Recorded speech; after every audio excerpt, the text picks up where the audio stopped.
Hello everyone, we are reading chapter 3 of history, the Delhi Sultan. In previous video we have read about the rulers of the Delhi and we have also read about the garrison town and how they expand their Delhi Sultanate. And have also read about the types of taxes, and today we will read about the administration of Alauddin Khilji and Mohammad Tughlaq. आज हम पढ़ेंगे अलाउद्दीन खिलजी और मोहम्मद तुगलक के administration के बारे में और किसका एडमिनिस्ट्रेशन बेटर था और मोहम्मद तुगलक का जो एडमिनिस्ट्रेशन था उसके लिए फेलियर के क्या क्या रीज़न थे। Let us continue the chapter. Alauddin Khilji के बारे में हम सबसे पहले पढ़ेंगे। Delhi was attack twice in 1299, 1300 and 1302 and the 1303। As a defensive measure Alauddin Khilji raise a large standing army.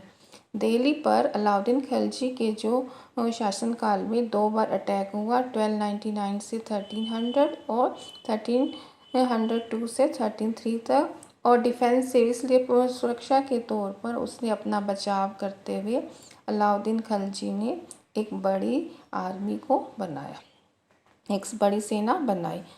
और अब हम पढ़ेंगे मोहम्मद तुगलक के समय एडमिनिस्ट्रेशन के उसने आर्मी के लिए कैसे क्या स्टेप लिए। The sultanate was attacked in the early year of Mohammad Tughlaq's Ryan.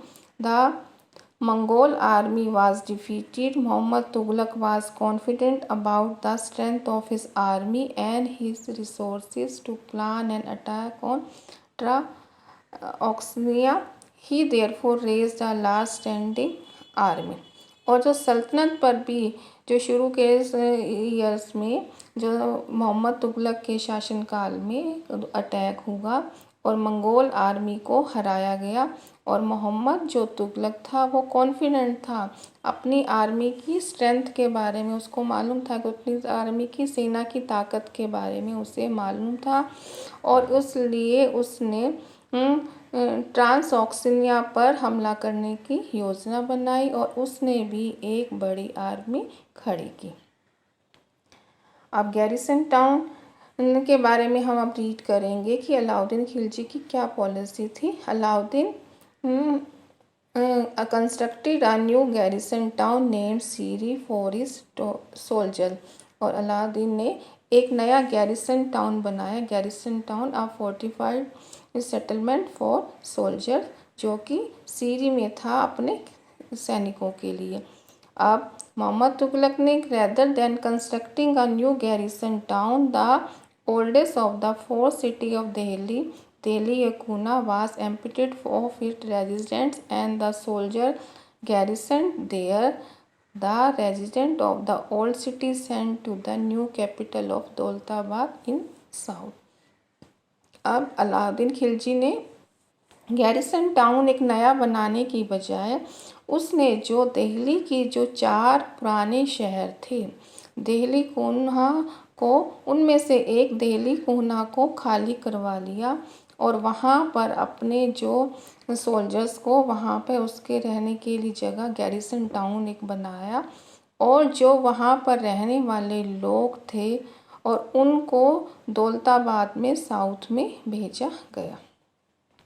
Next, the soldier had to be fed. This was done through the produce collected as tax from land between the Ganga and Yamuna. Tax was fixed at 50% of the peasant yield. अब जो अलाउद्दीन खिलजी ने soldiers को खाना खिलाने के लिए अब उसके पास जो प्रोड्यूस से कलेक्ट होता था टैक्स, फसल से जो टैक्स कलेक्ट होता था उससे उन्हें खाना दिया जाता था, और जो लैंड थी बिटवीन गंगा और यमुना के बीच में, और टैक्स जो 50% जितनी भी किसान की फसल होती थी, उपज होती थी, उसके ऊपर 50% टैक्स लगाया जाता था। और अला और मोहम्मद तुगलक के समय produce from the same area was collected as tax to feed the army, but to meet the expenses of maintaining such a large number of soldier the sultan levied additional taxes this coincide the famine in the area. अब जो फसल थी वहाँ पर भी उसी फसल के जो टैक्स से ही आर्मी को भोजन दिया जाता था। और लेकिन इतनी बड़ी सेना जो मोहम्मद तुगलक ने बनाई थी उसको मेंटेन करने के लिए, अब उसके खर्च को सहन करने के लिए सुल्तान ने और भी टैक्सेस लगा दिए। इस वजह से वहाँ उस एरिया में अकाल आ गया, लोगों को और खाने की प्रॉब्लम हो गई। वहाँ पर पहले से इतना ज़्यादा टैक्स था और उसके ऊपर सुल्तान ने और ज़्यादा टैक्स लगा दिया। The soldiers had to be paid, Alauddin chose to pay his soldiers. अब नेक्स्ट हमें सैलरीज कैसे दी जाती थी।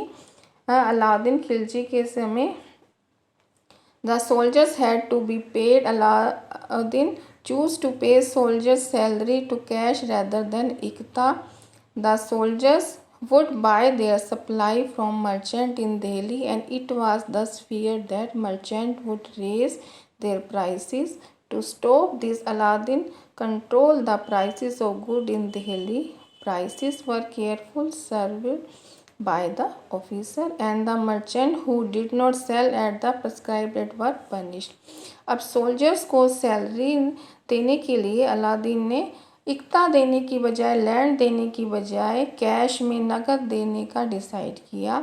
और सोल्जर इससे क्या है कि उन्हें जो भी चीज़ सप्लाई चाहिए होती थी वो व्यापारियों से दिल्ली में खरीद सकते थे।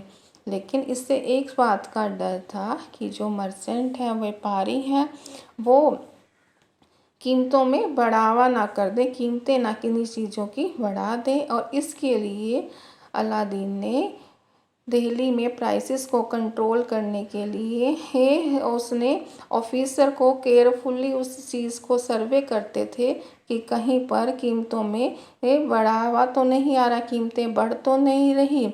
और जो मर्चेंट, जो व्यापारी प्रिस्क्राइब रेट, जो राज्य के द्वारा रेट जो फिक्स किया जाता था, अगर उससे ज़्यादा कीमतों पर वो सामान को बेचते थे तो उन्हें सज़ा दी जाती थी। मोहम्मद तुगलक ने कैसे सैलरी देने का डिसाइड किया।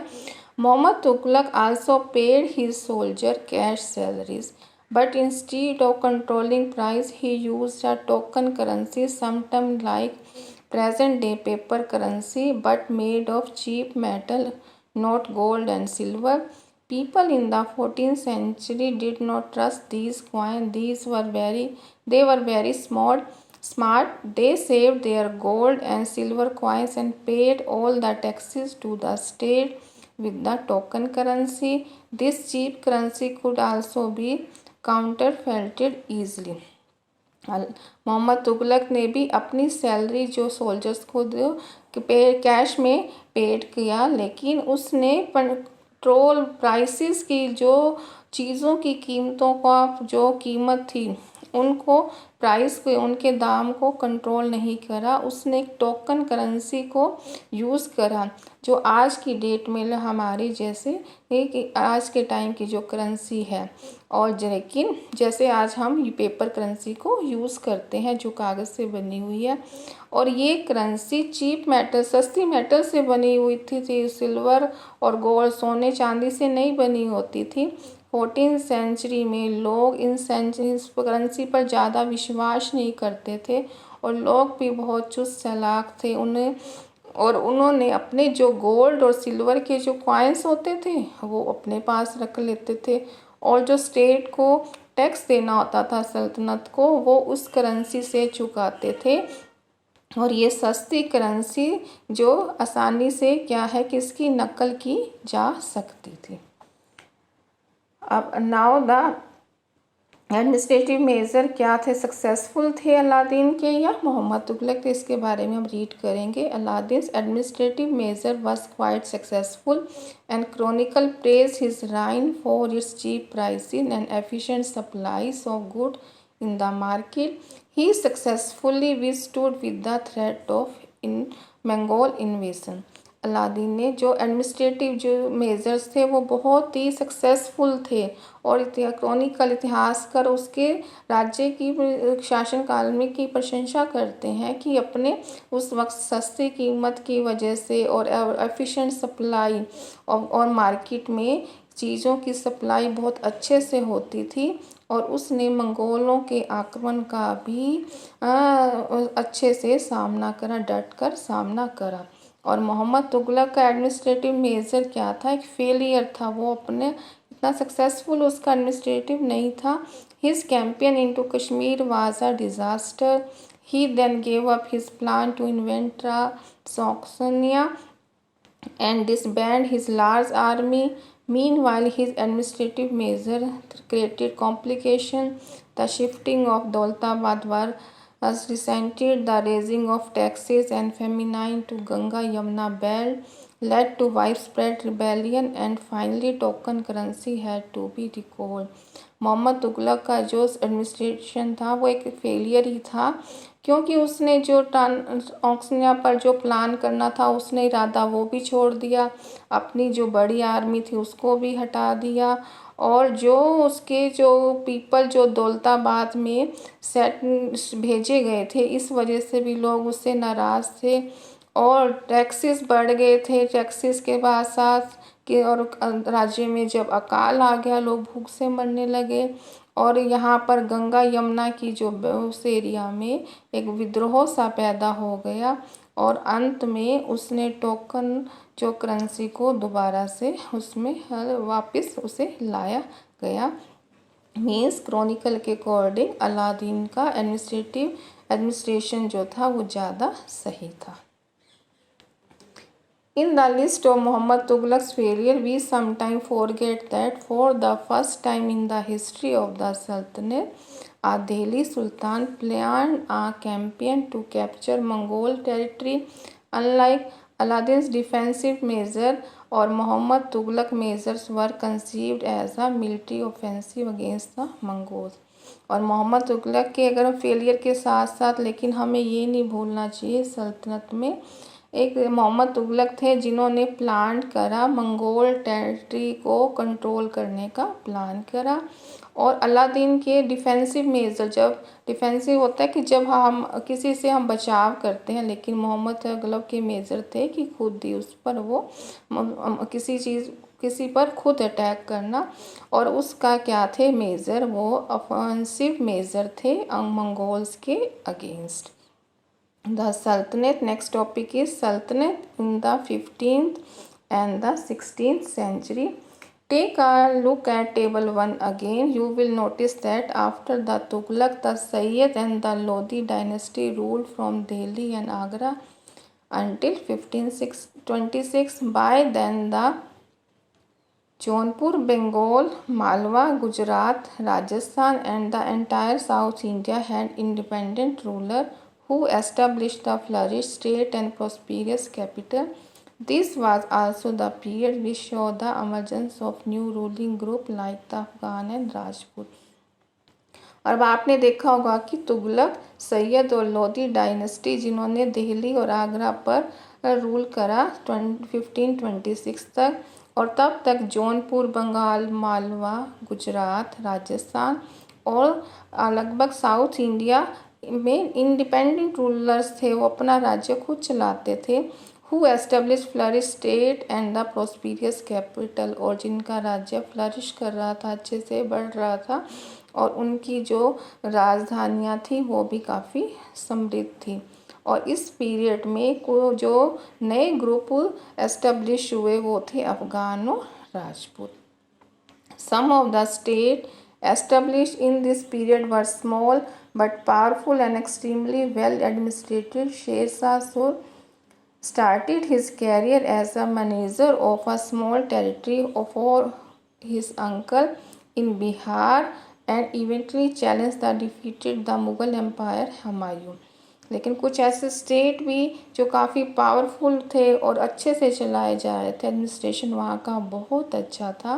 जैसे शेरशाह सूरी ने अपना जो कैरियर था एक मैनेजर के रूप में शुरू करा अपने चाचा के पास, उसकी एक छोटा सा एक टेरिटरी थी, राज्य था बिहार में, और उसने मुग़ल एम्पायर हुमायूं को चैलेंज किया और उसको हराया 1530-40 में और 1555 से 56 में। और Sher Shah captured Delhi and establish his own dynasty although the Sood dynasty ruled for only 15 years. It introduced an administration that borrowed elements for Alauddin Khilji and made them more efficient. Sher Shah administration became the model followed by the great Emperor Akbar when he consolidated the Mughal Empire. अब शेर शाह सूरी ने जो दिल्ली पर control करा और अपना एक नया राजवंश बनाया और शेर शाह ने 15 इयर्स के करीब राशन किया और उसने जो एडमिनिस्ट्रेशन जो अलाउद्दीन खिलजी ने बनाए थे उसी को ही अपनाया और उन्हें ज़्यादा इफ़ेक्टिव बनाया, उसी पर ही काम करा और उसको अच्छा एफिशिएंट बनाया। और शेर शाह का एडमिनिस्ट्रेशन जो अकबर के लिए भी एक मॉडल बन गया था जब उसने मुग़ल एम्पायर को स्ट्रॉन्ग किया। Okay, now the explanation of the chapter is completed.